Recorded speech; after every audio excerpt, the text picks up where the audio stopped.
Assalamualaikum warahmatullahi wabarakatuh. Perkenalkan, kami dari kelompok 1 ingin memaparkan materi kami yang terkait dengan penggunaan alat ukur. Tujuan kami memaparkan materi ini adalah memberikan pemahaman komprehensif bagaimana alat ukur memainkan peran kunci dalam menghasilkan pengukuran yang akurat dan presisi. Baik, langsung saja pada penjelasannya.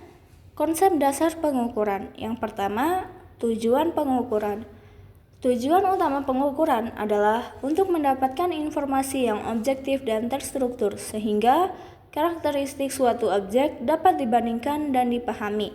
Dalam berbagai disiplin ilmu, pengukuran digunakan untuk mengumpulkan data, menguji hipotesis, dan memverifikasi hasil penelitian. Yang kedua, unsur pengukuran. Dalam pengukuran terdapat dua unsur penting. Yang pertama, besaran.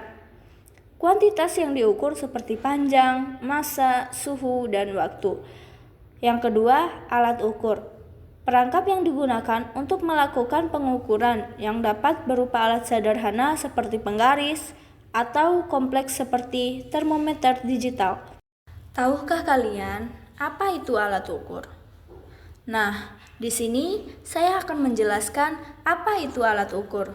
Jadi, alat ukur adalah perangkat yang digunakan untuk mengukur dimensi atau sudut. Penggunaan alat ukur ini tergantung dari benda yang diukur.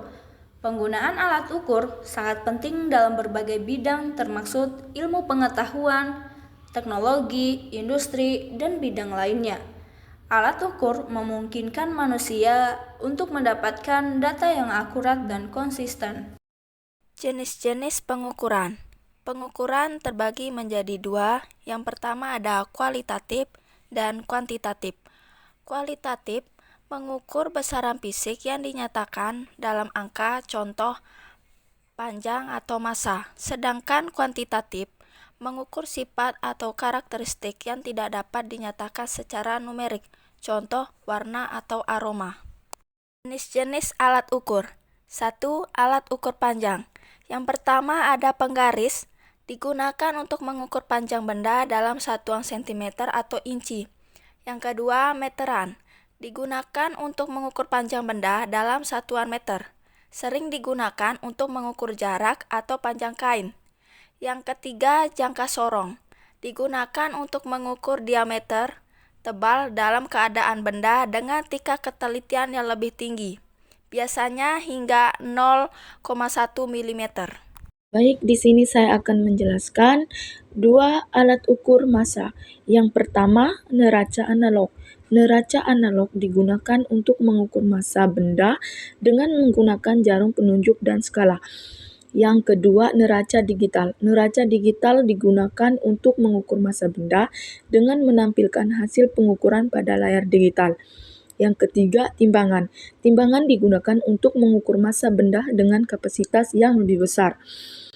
3. Alat ukur volume. Yang pertama, gelas ukur. Gelas ukur digunakan untuk mengukur volume cairan dengan tingkat ketelitian yang bervariasi tergantung jenis gelas ukur. Yang kedua, silinder ukur.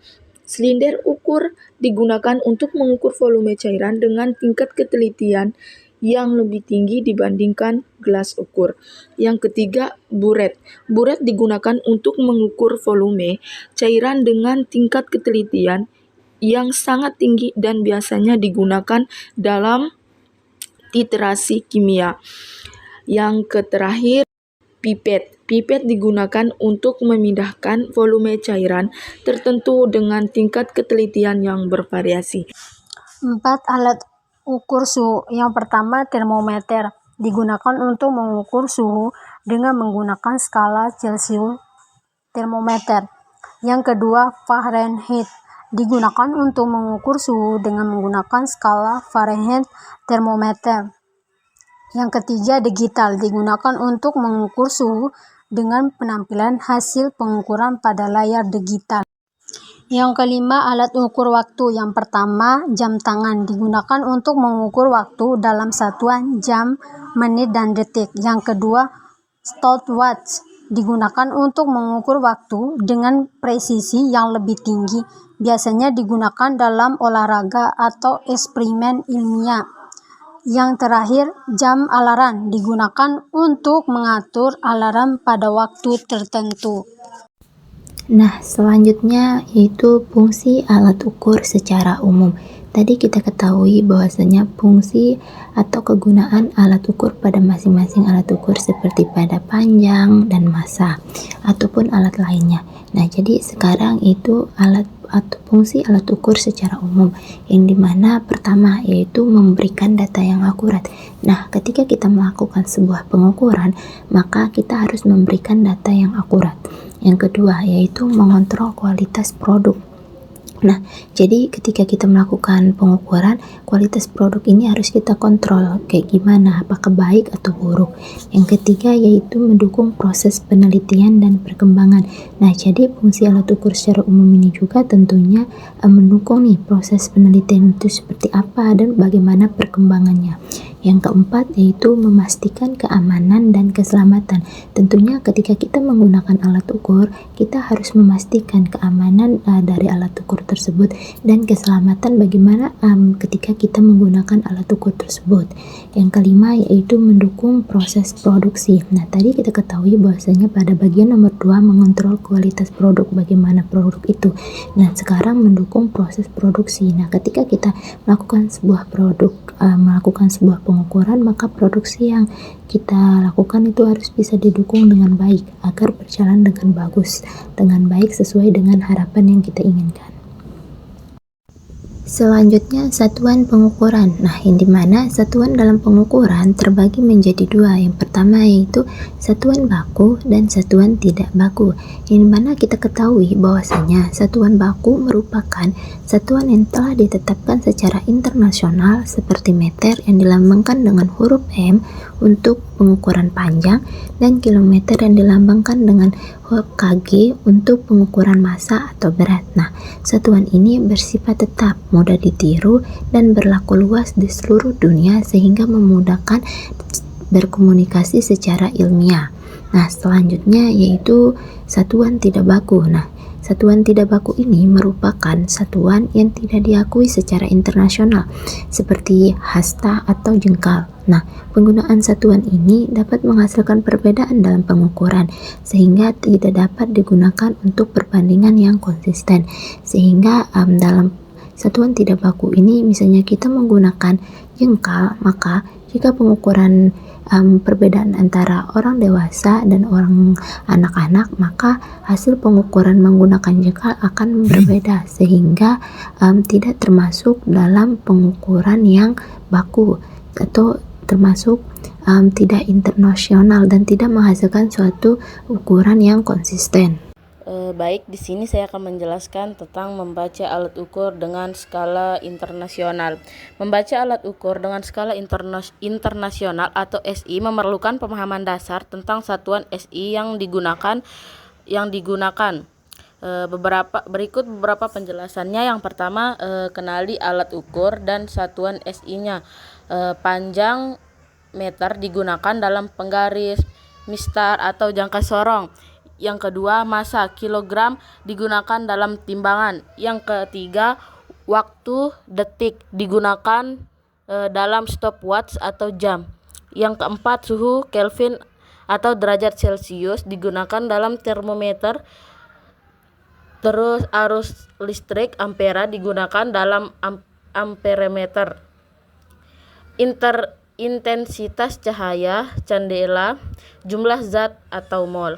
Yang kedua, identifikasi skala utama dan skala kecil. Skala utama, angka besar pada alat ukur, misalnya angka pada mistar atau jarum pada timbangan analog. Sedangkan skala kecil, tanda kecil yang menunjukkan nilai lebih presisi, misalnya garis kecil pada jangka sorong atau termometer. Yang ketiga, langkah membaca alat ukur. Lihat angka pada skala utama. Contoh, pada mistar angka besar mewakili sentimeter. Perhatikan skala kecil. Pada mistar, garis kecil biasanya mewakili milimeter. Kombinasikan hasil pembacaan. Jika jarum menunjukkan angka di antara 2 dan 3 dan skala kecil menunjukkan 5 garis, maka pembacaannya adalah 2,5 satuan. Yang keempat, contoh membaca alat ukur. mistar atau penggaris, jika ujung benda berada di antara 12 cm dan garis ketiga setelahnya, maka bacaannya adalah 12,3 cm. Jangka sorong, baca skala utama cm atau mm. B. Lihat posisi skala Vernier. C. Gabungkan hasilnya. Terus termometer. Jika raksa udara berhenti di antara angka 37 dan 38 serta garis kecil kelima, maka suhunya 37,5 derajat Celcius. Yang kelima, perhatikan faktor kalibrasi. Pastikan alat ukur sudah dikalibrasi dengan benar agar hasilnya akurat. Yang keenam, baca skala utama. Identifikasi nilai pada skala utama yang berseberangan dengan 0 pada skala tambahan, misalnya pada jangka sorong.